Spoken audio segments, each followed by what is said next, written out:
Hello and welcome back to the show. If you're new and this is your first time, I am Monica and I'm so grateful that you are here.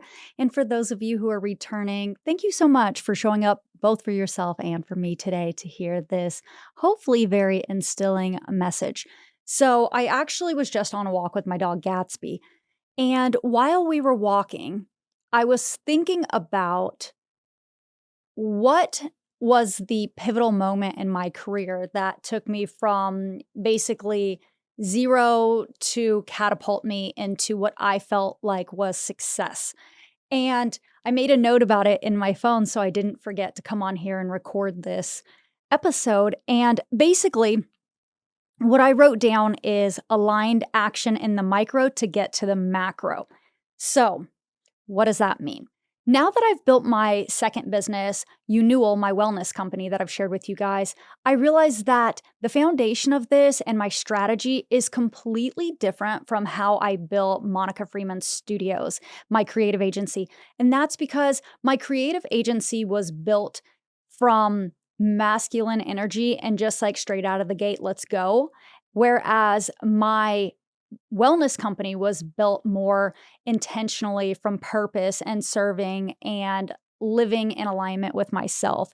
And what I realized between the two is while one did make me money really quick, that was not sustainable. And that is the most important thing that I want you to take away from this whole episode is that I built two businesses and one was not sustainable, even though it made me a ton of money. Whereas the other one, I built a very strong foundation that was built on my purpose. So, what I planned to give my audience, what I was serving, the mission behind my business. So, my core values were the number one thing. And in order to deliver those core values, I had to create services and offers that were in full alignment with that mission, so that I could take small aligned actions in my day-to-day strategy to reach that macro goal. So let me kind of reverse engineer this and explain to you what I mean by macro goal. In order for you to be successful, no matter where you are listening to this podcast today, you have to have a vision of your future plan. That can be a 1-year projection. This can be your 5-year vision or your 10-year vision. I like to look at the 1 or the 5-year because it's more realistic because it helps you see where you're at today. And when you're able to take that picture, that visualization, so I don't just mean writing down your future life on a piece of paper or journaling on it. I mean really getting clear about the emotions, the feeling, the tangibility of having that thing, what that feels like. So when you close your eyes, and I know on the podcast you can't see me doing this, but on YouTube I'm doing this. So when you close your eyes right now and you think about your business and take all of the fear and all of the worries and the doubts and all of the insecurities out of your mind and imagine every single thing is possible for you. And then I want you to think about 1 year from right now. What does your dream life and your business look like? How do they function together? How do you wake up every day? What does your day-to-day look like? Do you go into an office? Do you work from home? Do you have a team of people? Are you a solopreneur? What does your day look like? What kind of car do you drive? How do you eat? Do you work out? What is your priorities? What are all of the things you're feeling, you're experiencing? Do you have a family? All of that is important to this micro plan right now. Because in order for you to get to that level of success that you want in your business, you have to believe that you can have that life. Because if you don't, what's going to happen is you're going to stop at some point. You're going to give up when the going gets tough, when things get hard. And that's why I talk a lot about a growth mindset and a nervous system that is completely regulated. Because you really have to be able to ground yourself in those trying moments. Because as you know, in life, in entrepreneurship, there are days that are just really challenging. And you have to be able to navigate through those in order to reach that level of success and hold on to that.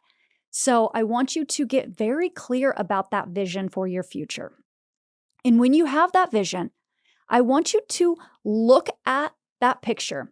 Maybe write it down in your journal now or on a notepad, but really outline all the things that you want to achieve in the next year. And then I want you to see what things on that list are already operating in your life now.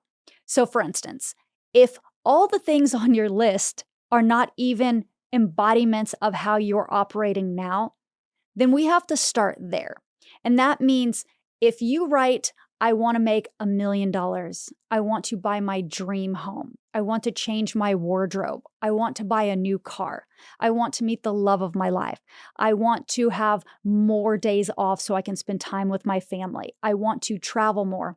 But right now, you're embodying a person who is not saving money, who is not actively appreciating their own home and keeping their own home clean and organized, who's not making time for family, who's overworking themselves and not getting rest so they can't take any days off. If you are embodying the person who is not in alignment with that future version of you, it's going to be really hard to reach the level of success that you want. And that is why you have to take aligned action. Let's just use the example of $1 million. If you know that you want to make $1 million this year, then you have to start by first making sure that you have a growth mindset and a nervous system that, like I said, is regulated so that you can sustain that money. You can hold on to that money when you receive it. You have to do some money mindset exercises and make sure you don't have any blocks around receiving money and attracting money, around holding money, around receiving it and spending too much of it all at once, or not spending it at all and hoarding it. So, first, you have to build clarity in your money story. And that is something that I teach in my abundant frequency code. So I'm not going to go into depth in this video about that. But if you are interested in learning, we go into the deep dive of that in my community, like I shared, so that you are at least open to receiving and that you can sustain money once you receive it. So now that you've cleared all of that and you have a growth mindset and you feel regulated so you can handle any pressure, now you have to look at your day to day and say, what income producing activities am I doing today to move the needle to get to that $1 million? For instance, let's just say that your strategy is to sell a product. Once you know what that vision is and you know what that one specific goal is that you want to reach, like I said, in 1 year, then you have to reverse engineer that plan. Well, we know that if we want to make $1 million, we have to have a strategy to sell a certain number of products each month to make that revenue goal. So that then comes down to how often you have to create content, if you need to cross promote, if you need to do giveaways, if there's any promotions that you're running, if you have any holiday sales. All of this has to become a part of your daily micro actions that you are taking. And this is where your quarterly plan is really valuable, because when you have quarterly projections, you are able to build out a strategy based on quarters. And then in the next quarter, when you're doing that audit of the previous quarter, so let's say that in Q1, you did all the things, like you assessed your business, right? You did all the things, took all the micro steps to get to the macro goal. At the start of Q2, you can assess what did work and what didn't work and what you can fix from Q1 into Q2, as well as anything additionally that you want to add into Q2. So now you are taking steps each quarter and every single day that are aligned with that macro goal. And a lot of this struggle that I see a lot of entrepreneurs have is discipline. There is a very small percentage of people who are successful as entrepreneurs. I think right now, the study in 2025, I think 7.4% of people are entrepreneurs. And I'm not sure what the percentage of people who succeed are, because that's changing consistently as more entrepreneurs build businesses. But the point I'm making is it's such a small percentage of people to begin with, because most people don't want to go all in on themselves to take the risk and to be disciplined, because in theory, being an entrepreneur means working for yourself and having all of this free time. But you have to earn that time. You have to get to that place. And When you're in the beginning phases, and even sometimes in the middle phases, and even sometimes when you've reached your goal, you're still putting in the days, the long hours. You're still committed to this project because it's you. You are the face, you're the brand, you are the business. So you have to be committed to the discipline that it takes to get there. And if you cannot commit to these micro goals, you're never going to reach your macro goal. So going back to this, I want to sell this many products, and understanding how many products you're going to sell each week and how you're going to do that. What's your distribution? What's your strategy? What is your content marketing plan? Like, all of these things have to be aligned with the final picture, with the big goal. And those are the things that you have to be working on, because if you keep doing the same thing every single day and you keep getting the same results and the results are not what you want, aside from this being the definition of insanity, this is also the definition of frustration and resentment and wanting to quit and give up. This is a recipe for disaster. So the second that you do an audit of your business and you realize, wait a minute, I'm spending so much time creating content, but this is actually not helping my business.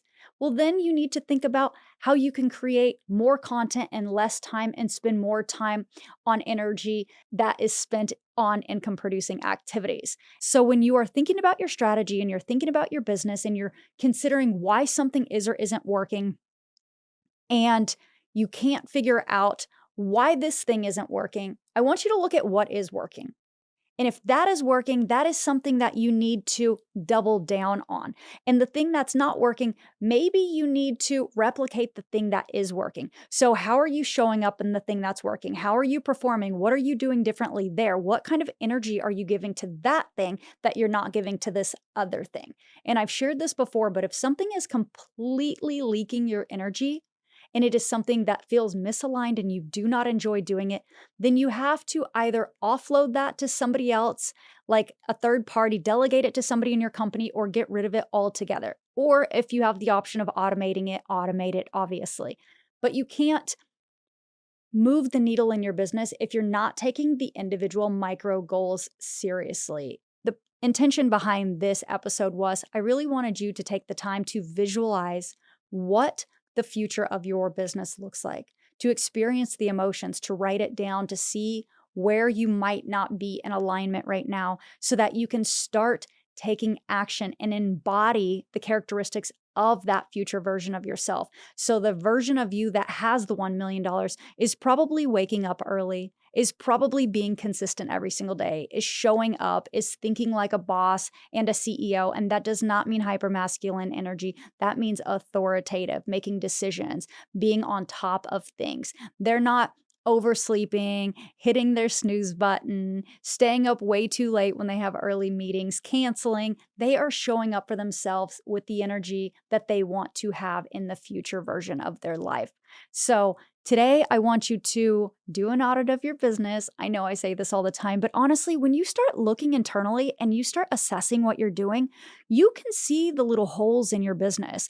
And it really does change your life when you make these small tweaks, because your business not only becomes fully aligned and sustainable and it feels good, but you start to see small rewards very quickly. You just start to see how things shift. I spend significant amount of time doing audits in my business to see what feels aligned if my energy is being leaked anywhere, because I never want to have a dysregulated nervous system ever again.